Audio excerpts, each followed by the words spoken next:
Il y a deux manières que j'utilise et que j'enseigne pour contacter la source. La première consiste à regarder en soi-même, à tourner sa conscience sur elle-même, c'est mettre l'esprit dans l'esprit. La deuxième ne nécessite pas de fermer les yeux, c'est simplement de mettre de l'attention dans son regard. Quand je mets ma conscience en moi-même, cela crée un contact, une relation fructueuse s'établit et je ressens un enrichissement. Je goûte une entière en fait, comme si ma conscience se recueille et se récolte elle-même, comme une eau de source qui retourne à la source, rien ne se perd à ce moment-là. Cela devient intense en moi automatiquement, mes yeux éclairent tellement tout est clair. Mes pensées n'embêtent plus, elles apparaissent mais partent aussitôt. Ce qui prime, c'est cette présence et ce bien-être, cette clarté que j'ai retrouvée.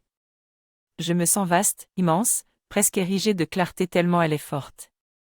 Avant, la conscience était comme un spot mal dirigé, elle n'éclairait pas au bon endroit, mais maintenant, je suis comme un miroir, je peux laisser tout réfléchir dessus, je reste vaste. C'est tellement bon d'être vaste, immense, tellement infini, mais j'ai ma place là-dedans. Fondamentalement, l'absolu ne rejette pas le relatif, ça lui appartient, tout comme la plage n'accepte pas les châteaux de sable, ça lui appartient. Cela ne me dérange pas, loin de là, je goûte la satisfaction en fait. Je réalise que depuis le début, c'est ça que je voulais, cette entité.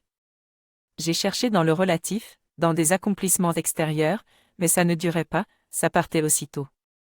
Maintenant, si je contemple et que je tourne ma conscience vers elle-même, ça continue tout le temps et j'ai directement le but. Je n'ai pas besoin de chercher quelque chose, je n'ai pas besoin de vouloir quelque chose, je suis satisfait en moi-même.